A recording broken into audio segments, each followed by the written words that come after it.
These are all different strengths. You want to connect them. We don't want to just say in our personal statement, I have integrity. You want to show, not tell. Show through a story. As humans, we enjoy stories, and that's through an activity, through a patient experience, through a life experience.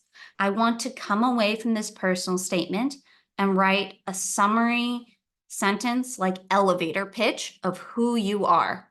So think about, what is my elevator pitch? That 1-2 sentence of who I am and why I'll be a good resident at this specialty or at your program.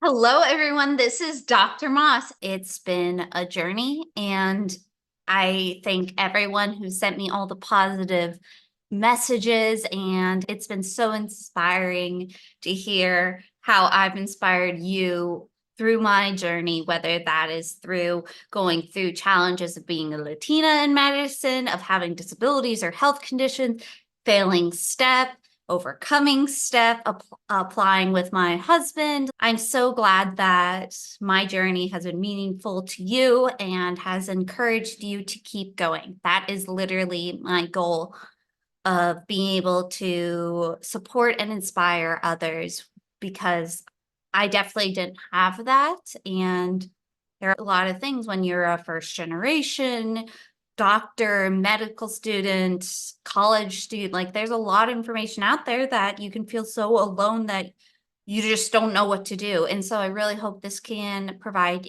information to you. And right now is application time, whether that's med school application, residency if you're a med student. So I really hope this helps you. Over the past couple of weeks, I've been reading a lot of people's personal statements and helping them edit. So I hope I can provide some tools through this video, through the workbook. I know it says residency application workbook, but honestly, a lot of the information in there can help you just create a strong medical school application too. I'll be going over that workbook that's on my website and the blog post. That's what I'm going to be focusing on today. I created this workbook after editing a lot of people's personal statements, getting a lot of questions through DM, asking about how to make a personal statement, what to say in the personal statement, what to put in the activity section. So I created this workbook that I really hope will help you answer all those questions. Okay, let's get into it right away. First, I'll be talking about application overview, the timeline. Then I'll talk about how to incorporate your strengths and your values into your application, how to incorporate patient encounters, bring that all together into a personal statement. Then I'll talk about that big important question, why X specialty or why medicine? Then I'll talk about dual applying for specialties. I'll talk about how you can talk about your challenges or red flags. Usually that means failures on exams, failures on the STEP, on the complex, whatever that means. It can be disabilities. It can be taking an extensive gap year or a leave of absence. Then I'll talk about interview prep, how to make sure you are fully prepared for an interview. I definitely feel like I was very successful at interviews because I have done a lot of interviews, not just for school and academics, but I worked a lot throughout college. I've been working since high school. And so that's over 10 years of learning how to present myself, how to present my experience. And then also I've been on the other side of seeing applicants that come in and see what are we looking for. Then I'll talk about wellness, how to maintain your own mental health and wellness while going through this very stressful time where you feel like you're really just putting your life on the line and not knowing what comes next. I will finish off by talking about disability disclosure. If you have a disability or if you have extra needs, how to navigate if you disclose during the interview or after you receive the job. Okay, going forward, I have in that workbook, I have a little letter to you, a little good luck and motivational. So starting with application. I like this quote by Benjamin Franklin. By failing to prepare, you prepare to fail. And if you see my other episodes, you know I don't like that word failure because failure is subjective. You would think it's objective, but it really isn't. Someone decides whether or not it is a failure. And even you can decide whether you're going to take whatever result and see it as a negative, seeing it as a personal failure, or just seeing it as another bump in the road and something that you need to overcome or try again. Okay, talking about specifically residency, medical residency timeline. Before September, this is what you should do because applications are due in September.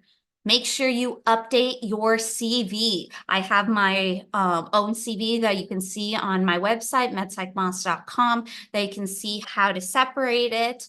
Make sure you hyperlink all your publications. Oh, actually, I just talked with someone today, and make sure that publication really means anything you've put up online, whether that's an op-ed, whether if that's an ebook, whether if that is a workbook like this.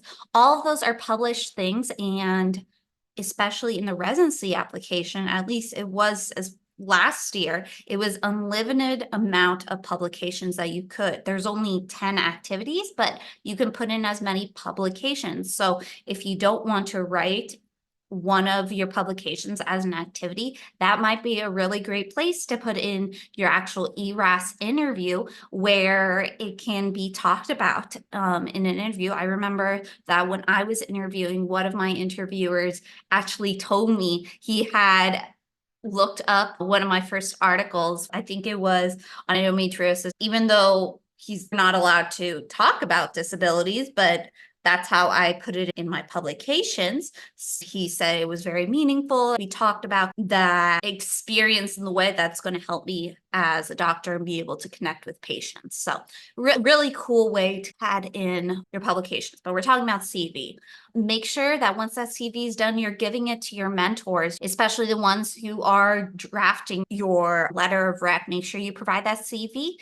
And then this also helps you organize before you even prepare the ERAS application, your activities. So that could be maybe you want to separate it by jobs, separate it by advocacy work. I'm trying to think back to how I prepared my CV. I've definitely done multiple iterations of CVs depending on what I was doing. Since we're talking about residency, I didn't really include any of the activities I'd done like in high school and college. I talked about the ones during my gap year and during medical school. So for me, it's about the past 10 years. Obviously, you need to decide what's included for you. Maybe if you do want to include something really big that happened or something very meaningful, those awards, for example, I got my 3rd degree black belt, so I still included that. So next, something you want to do is sign up for all those conferences. There are so many that go on over the summer. See if your school can provide you money, apply to scholarships. I just emailed the organizer and I was just like, hey, do you need any help with setup? And I would go in early the day before or something, and I would organize. I would get to meet the speakers early, and that's how I would start networking. This is a very big thing, is that you want to network at these conferences, at these presentations, because you never know who could be sitting on the other side of reading the application or knowing someone. Medicine is huge with not what you know and what you did, but also who you know. For example, I worked hard to get in connection with different program directors that were at the conference. I met chairs of universities, all these different people that I could later reach out to when I hadn't received an application and just let them know that I was still interested in that program. And they would text person in charge, the program director. It is meaningful. That's how I was so successful in being able to receive so many interviews that I actually even denied some interviews. I know it felt weird, but it can happen. You only want to go to interviews that you actually want to go. And the ones I denied were in places far away from where I wanted to live. I wanted to stay with my husband in Chicago. So that was very important to me. But I applied broadly as a just in case. There are residency fairs where you can go around and meet the actual program directors, residents that are there, and you can see, do I vibe with them? Do they have similar values? That's actually really a great place where you can find out like what they are proud of in their residency, what is special about them, why did those residents go to that place? Usually, if the residents are at the residency fair, that means they are happy. They want to let other medical students know to come to their residency. I'm trying to think all the different residency places that I went to. They were so excited to bring me in, go to those dinners where they separate and you can go to meet all the schools in your specific big city you're interested in. Or I'm just thinking of like when I applied family medicine, I went to the AAFP, the family medicine one. They separated and they did all the ones in the Midwest. And so I went to their dinner to meet all those schools and meet all those residents. Letters of recommendation. I have a page in my workbook on letter of rec writers, their email, just keeping track of if they've submitted. This is hard. I received this question a couple days ago, actually asking like, what is important to look for in someone to write your letter? And that's hard. There's not one right answer. Maybe the right answer is someone in the specialty you're applying. That is super important because you want to find someone that they can vouch for you to say, I would want this person as a colleague to work with me as a future doctor. So I think for me, when I was looking for who to write, I looked for someone who gave me a good vibe, that they cared about me as a person, they cared about me as an individual. I liked them. I had a similar vibe as them. We could have a conversation, not just about medicine, maybe about life. Definitely using your gut, using your intuition is so important, especially when applying to residency. You'll be doing that a lot. Even when you go to these residency fairs, if you get a weird gut reaction all the way before you even apply, don't even waste your money. Don't waste your time. Your gut, your intuition, that is saying something. Okay, sorry, I get all excited. Okay, so finding mentors. I hope that was helpful. What else would be important? Someone in your specialty, someone that they've seen you in a clinical way. So they've seen you with patients. It can be in the hospital, in their clinic. It can be out in the community with the homeless, for example. I did that during my leave of absence and also during COVID. I worked with different homeless shelters, with different homeless shelter leaders. So I had one of the who was a doctor in one of the specialties in family medicine. But I also had another one that was in internal medicine. So not even one that was specifically my specialty, but could show my work, my values, my strengths, not just in clinic, but showing, especially for me, it's really important that I'm a leader and an advocate. And so that letter writer was able to really speak on those key traits. And I think another reason why that individual was able to speak on is because they are a well-known leader themselves. When I was doing interviews, I received comments of saying, this letter writer, he knew you so well, or he said you were one of the best leaders he's ever worked with. That was so meaningful. And I was glad to receive that comment. It definitely helped a lot with my imposter syndrome, even while I was sitting there in an interview. So we're talking about letters of rec. So provide them the CV, any personal statement drafts. It's okay if it's a draft, they get it, but it helps them know. Also let them know any key traits you want to emphasize. Maybe you want this doctor to emphasize work. One of my letter writers works a lot with kids with disabilities. So I really wanted them to emphasize my work as a case manager with disabilities and how I used that experience while I was in my 4th year elective with them. And make sure you give them a date to submit, which is weeks before the actual deadline, because they are busy. Of course, they're gonna forget or push it ahead. So make sure you give them a date, send them a couple email reminders. It's okay, they get it. And I think that was really helpful to hear from upperclassmen or people who had just graduated. They know that they have the responsibility, if they are in academic medicine, to write letters of recs. It's not a burden. And I felt a lot like I was adding an additional burden to them because they're already doctors, they are already leaders, they already are doing all this other stuff. but it really helped me to know that they expected to write letters of rec. It's something they do every year. It's part of even their responsibility in academic medicine. Like they're paid, expected as a teacher, not just to have medical students in, but also give them feedback and write letters of rec. So when I heard that was really meaningful, so I hope that helps you. Okay, going back. We talked about letters of recs. Okay, draft applications. Okay, start doing your application now. You have the rest of June, July, August. Okay, so you have 2.5 months, but still, there's a lot that needs to be done to prepare this huge ERAS application. Not just the personal statement, there's the activities, filling out that thing. So start it now. I have a couple mini videos that I've created, little short reels on how to make a personal statement. And then also I include it in the workbook. So we'll do that in a little bit, but it's important to just start. Just write down, free write. That was actually a recommendation that I had at one of the conferences that I went to, is just sit down, play some music that you like, just free write. Whatever comes to your mind, it doesn't matter if it's going to be included at the end or not. Just write out why you want to be a doctor. We'll say the specific things that you can write out in the worksheet in a bit, because I actually have some questions that you can just free write. Give it to multiple individuals to edit.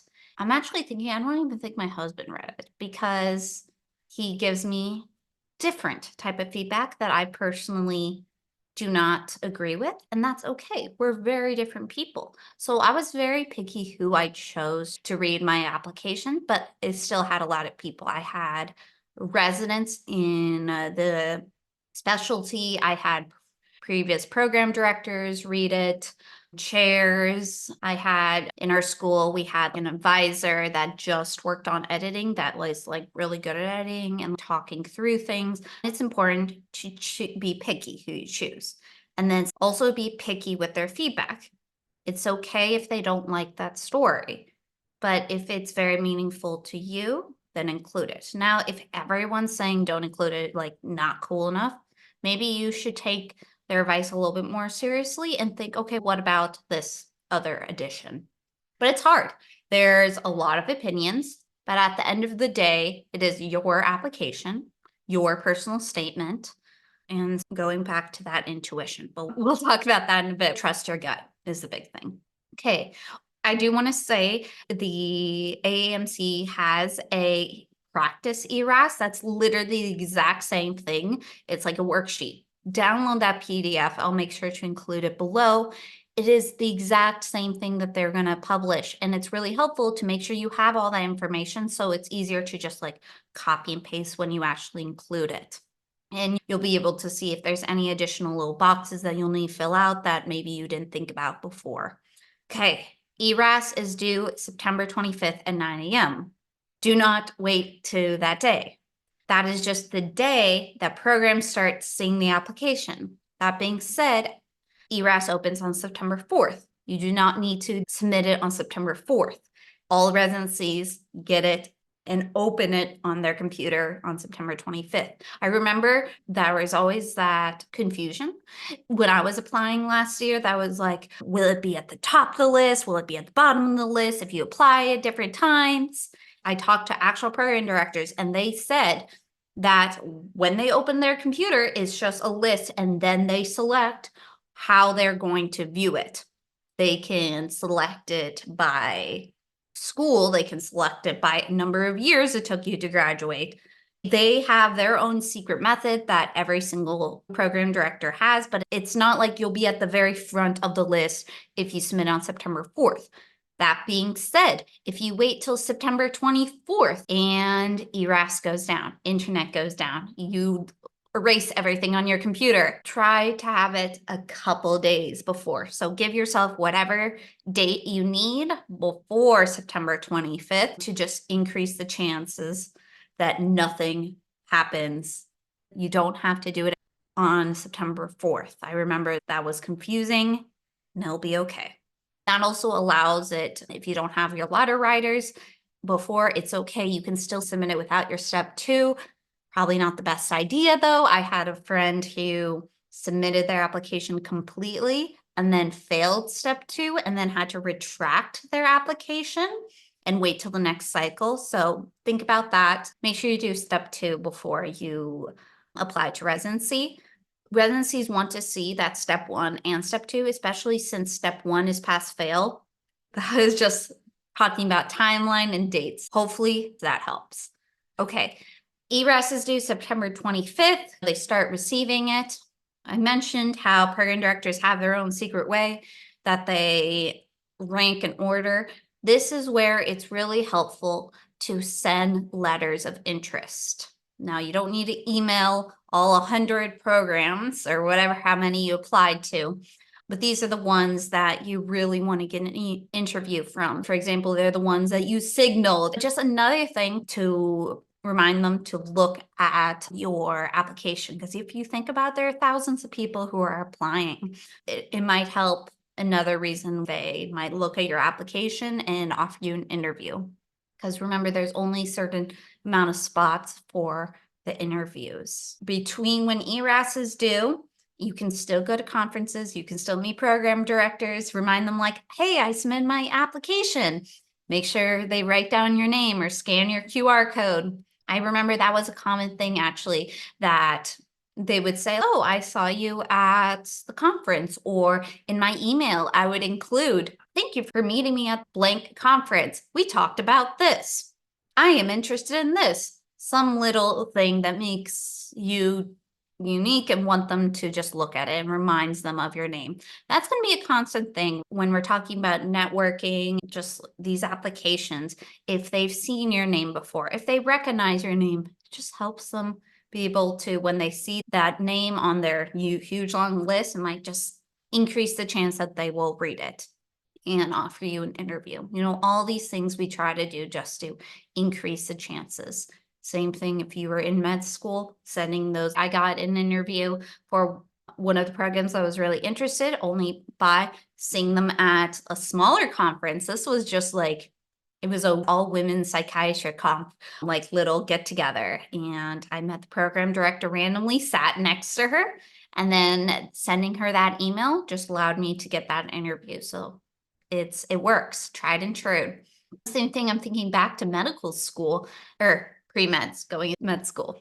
I got an interview at a location and my husband had also applied and did not get an interview. Thankfully, they got an interview. We'll talk about all of my strategies for interviews, but for right now, interviews happen between October and probably beginning of February, middle of February, rank lists are due. There's very few programs that wait all the way to them, but it's possible, especially like new ones that just got accepted. I remember that was the thing with family medicine, that they just received approval.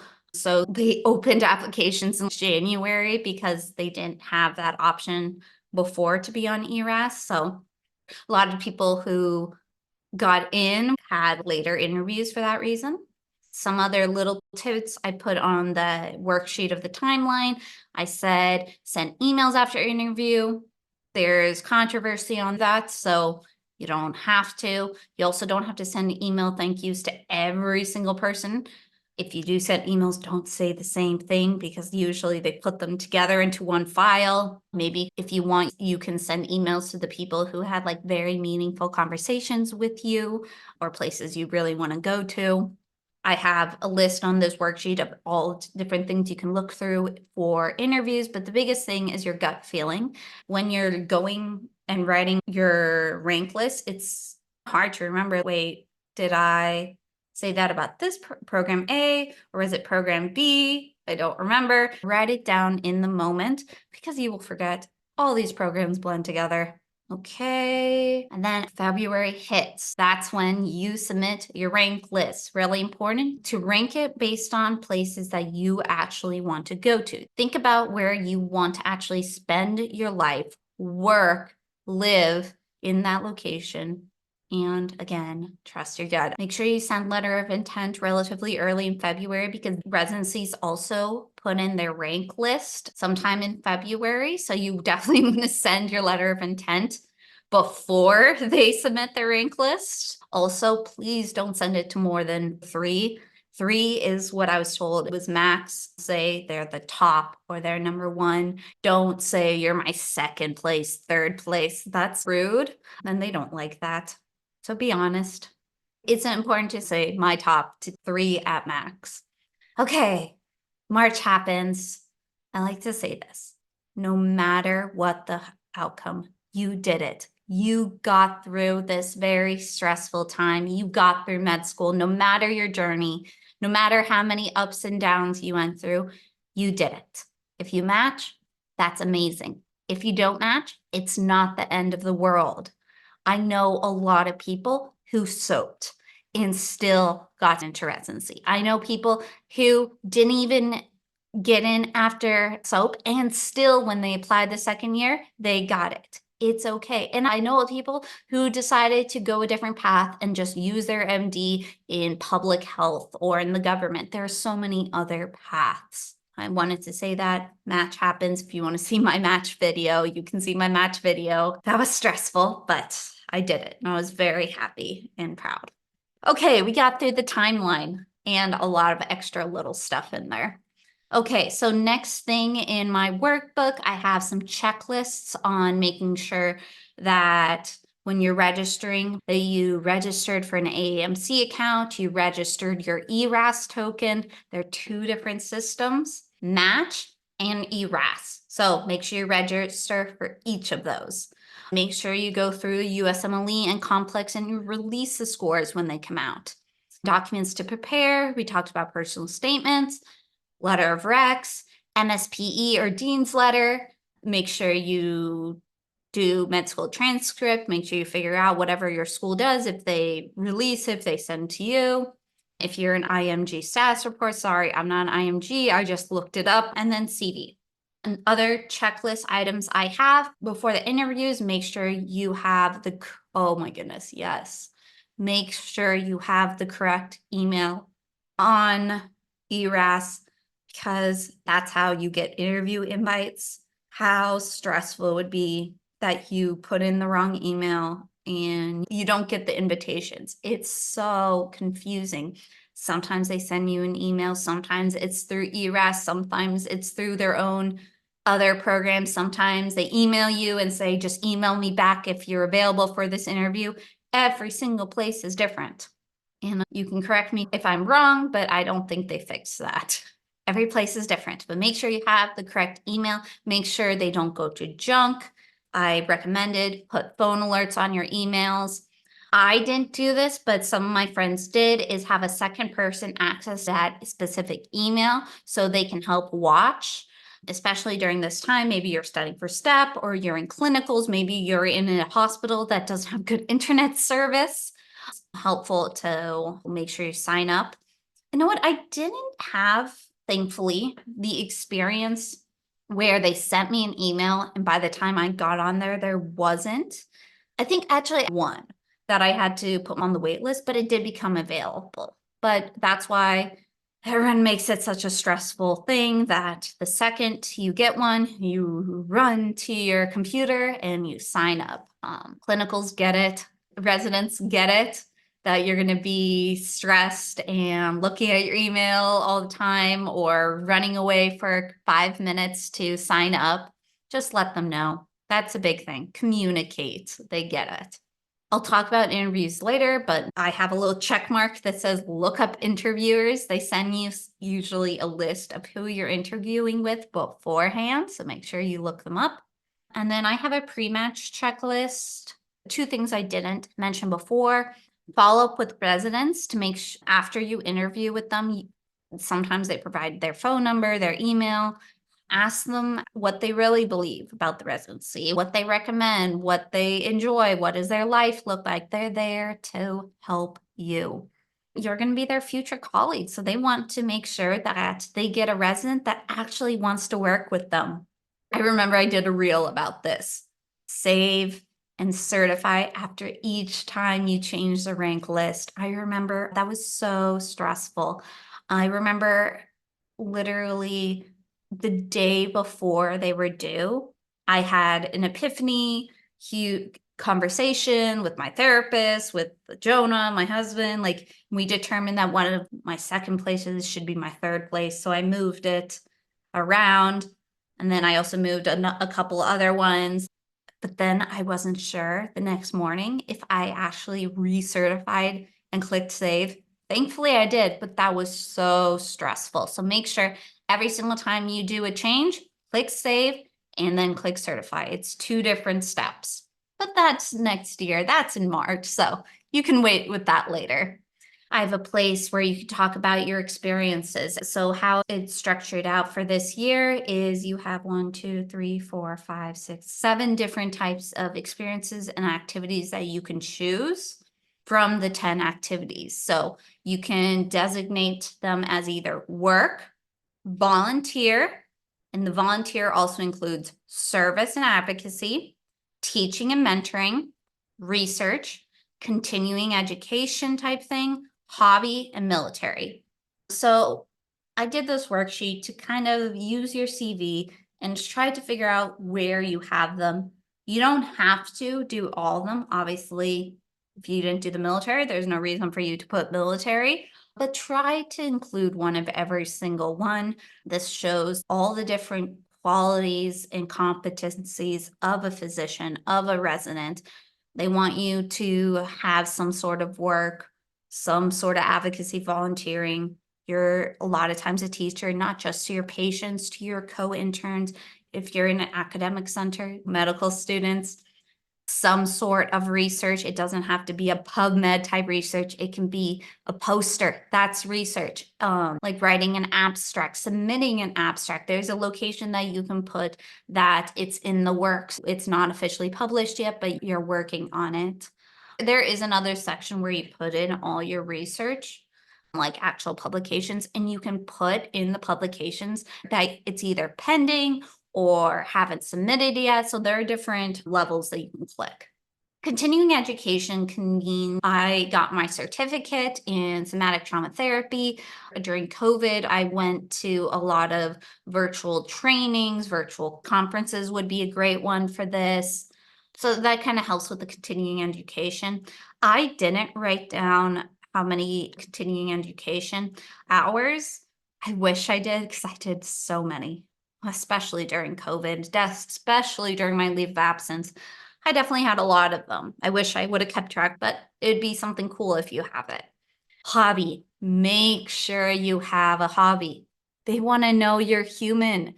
Human means not just books, not just medical books. That can be doing some sort of exercise. That can be cooking. That can be going on walks with your dogs, hiking. I heard crocheting. I had a friend who went swing dancing.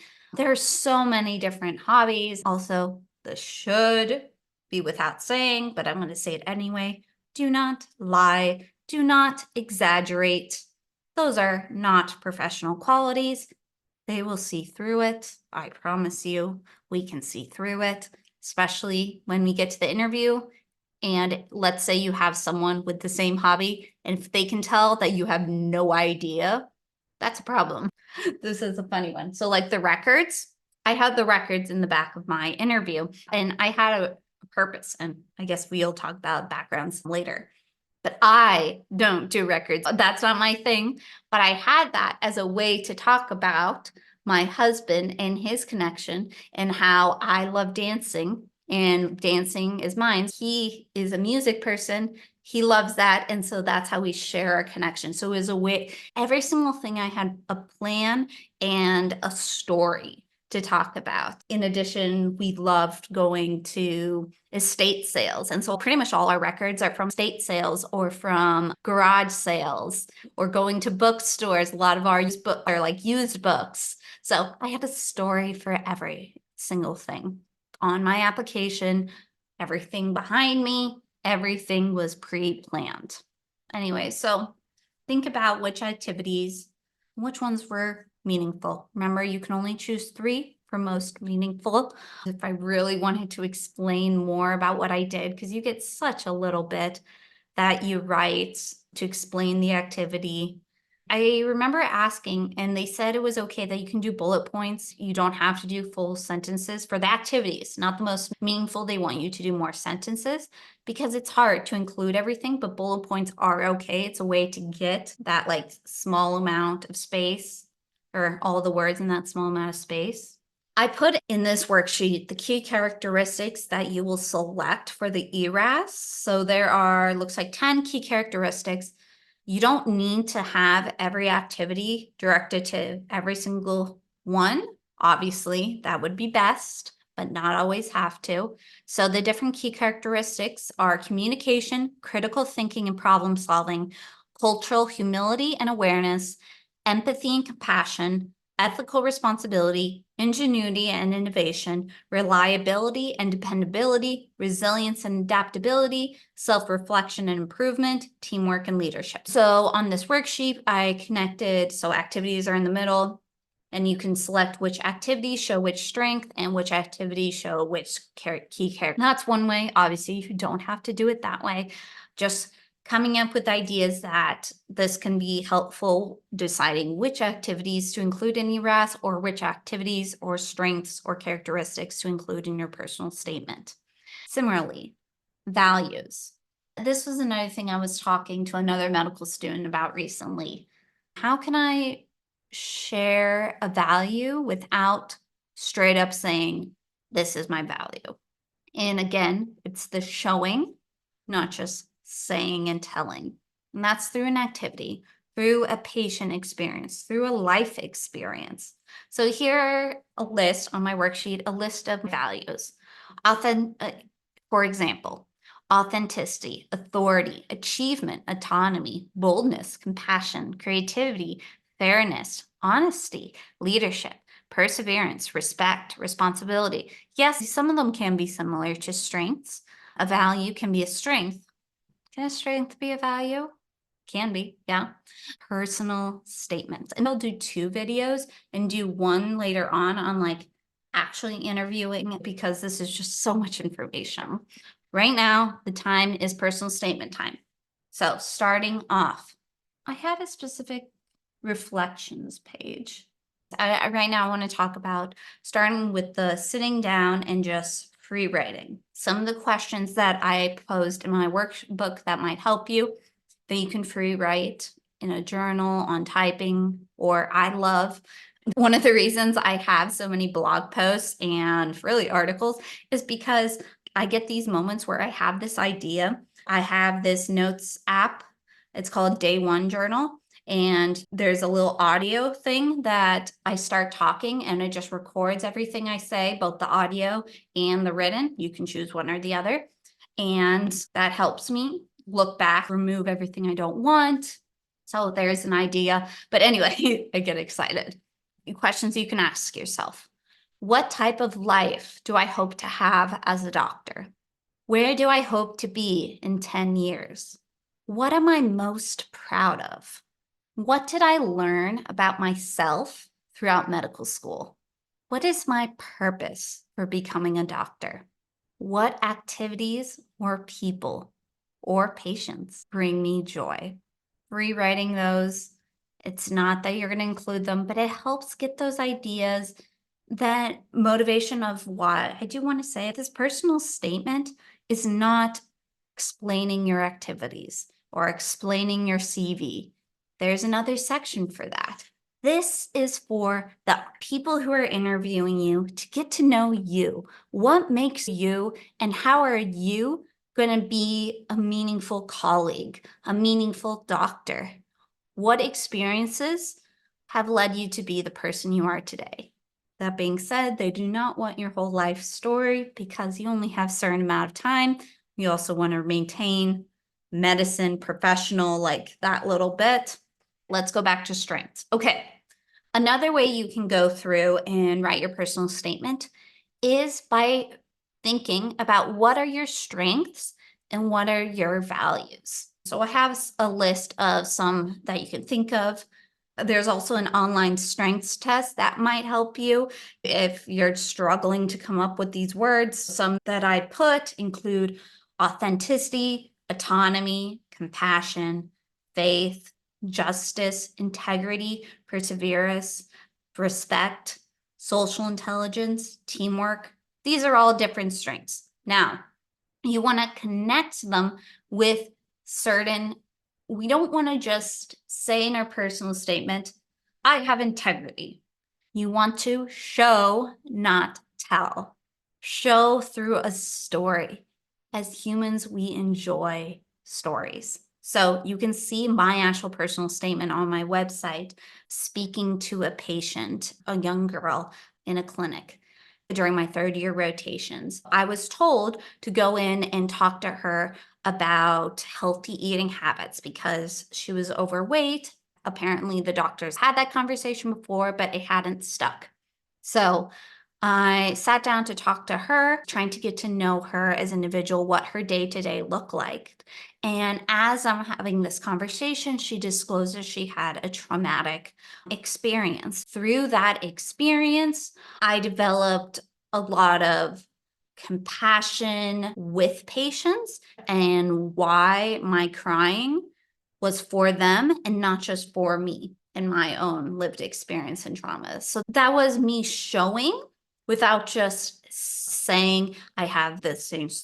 I talked through that story, how I was able to critically think. I was able to communicate with her. I was able to communicate with my attending, how we were able to help them through that experience. But then also I talked about how that experience really transformed me to be able to be more aware of emotions and how emotions show up, how emotions also show up in my own body, and how I can make sure that I am aware of my own body, my own emotions, while also being as authentic and present and empathetic with others.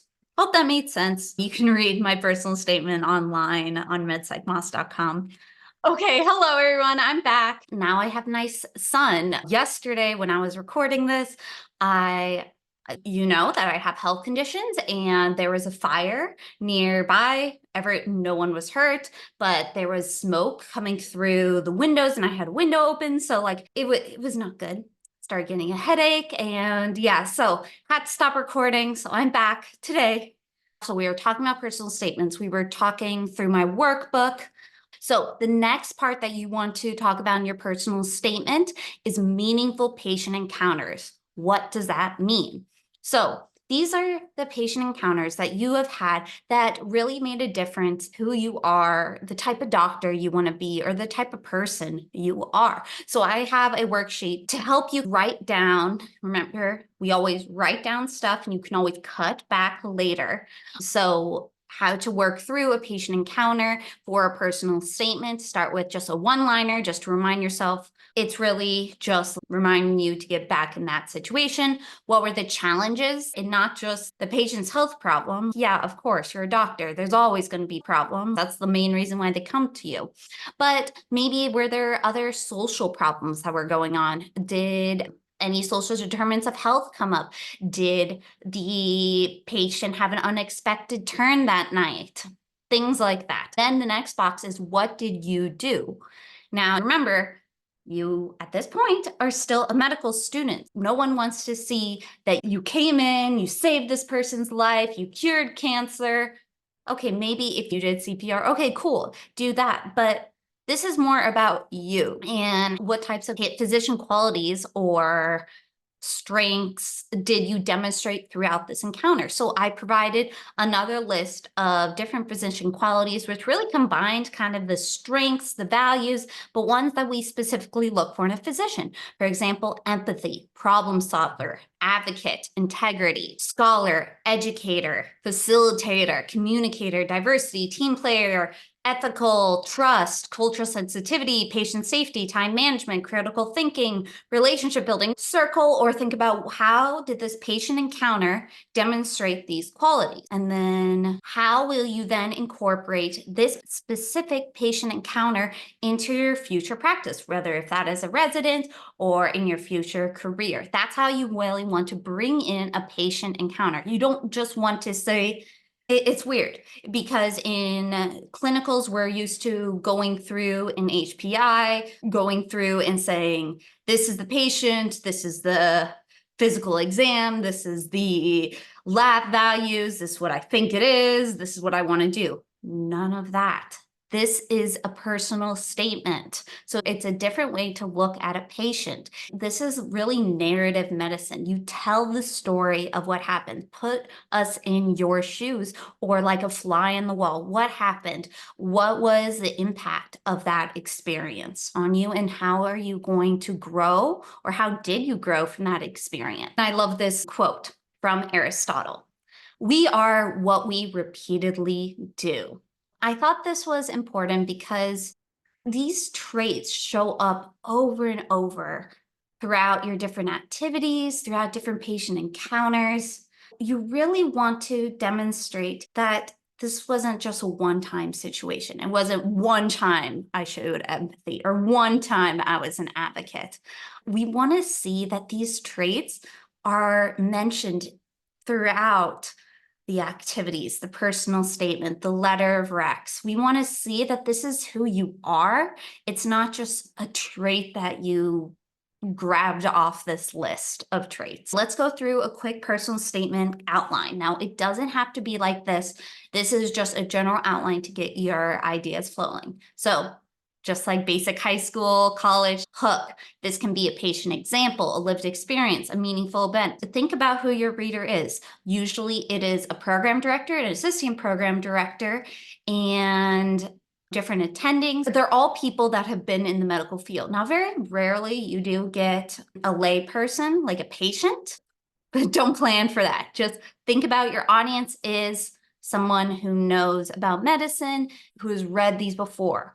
I guess in that sense, don't do the typical things. Think about in pre-med, everyone put in the personal example of, I've always wanted to be a doctor since I was a kid, or this person died and I want to be a doctor after this, or I had this surgery and that's what made me want to be a surgeon.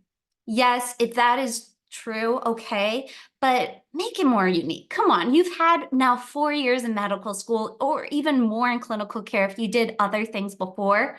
Bring in those real life experiences and more recent ones. The next couple of paragraphs, what are my strengths and what I've done to demonstrate one? Next is why me? This can include what values do I possess that I will bring to your residency or to that specialty, to medicine. Why this specialty? How do our values align? Because I just talked in the previous paragraph maybe about my own values. I want to next talk about the values that I found in that type of specialty. I have another worksheet about how to figure out what are the different values or traits that this specific specialty possesses.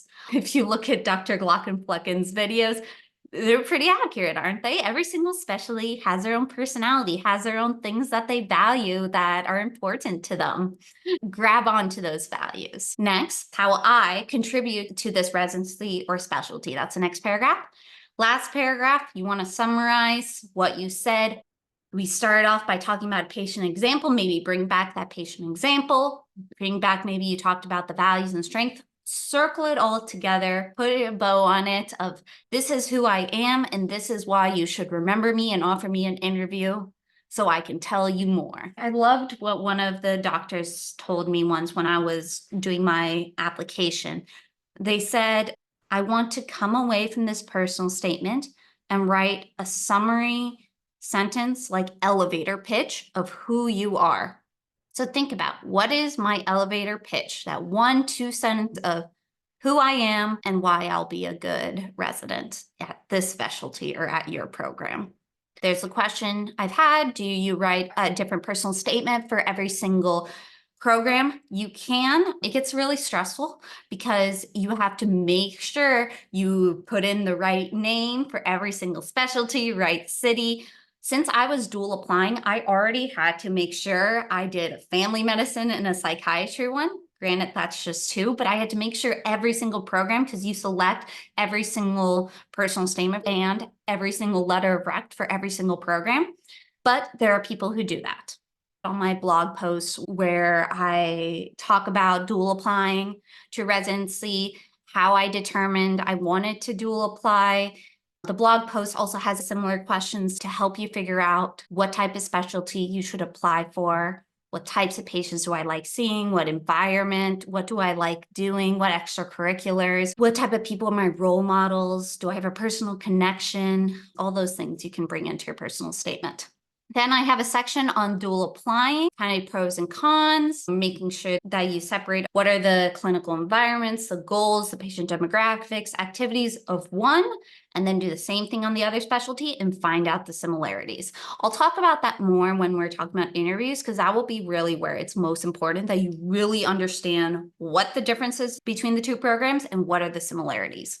So I'll do that in the video on interviews. I did another video on impactful experiences. So if you haven't seen that, I talk about the red flags, how to talk about failure on step, how to talk about leave of absence, how to talk about impactful experiences, whether that's first generation, financial, family emergencies, whatever happened. I also have a worksheet on it. I might talk about it a little bit later in the interview video, but that's all I'm going to touch on for now. But that is a whole nother section that I highly recommend you fill out. I provide a lot of things on what to look for in a program. So I'll put all that for the next video. I hope I helped. Tell me in the comments if I missed anything that you're looking for. Like I said, I'm about to start residency, so I won't have as much time to put up videos. I do have a significant amount of pre-recordings of all the Life as a Patient Doctor interviews, so they'll be coming out hopefully every other week. We'll see. If you are a medical student, I would love to have you on as our team to help edit them and help publish them to spread advocacy and humanity. You can find my workbook for residency application that I went over today. It's on Amazon Kindle and on my website, medpsychmoss.com/store. I talked multiple times about my ERAS application, my personal statements. You can check them out there. I only have 2 people left that I can review their applications and help them. So if that's something that you're interested, sign up before those fill up. And thank you so much for being here. I hope this was helpful for you. I like to end, remember that whatever your challenge is, you will get through it. It's okay if you have red flags. You will get through this, because I've gone through it and so many others have too. So I believe in you. If there's one person that believes in you, I'll be the one that believes in you. You can do it. Of course, subscribe to this podcast on Spotify, on YouTube, wherever you're listening. And if you haven't already, my social media is at everywhere, Instagram, TikTok. Hope to see you all in the next video. Take care.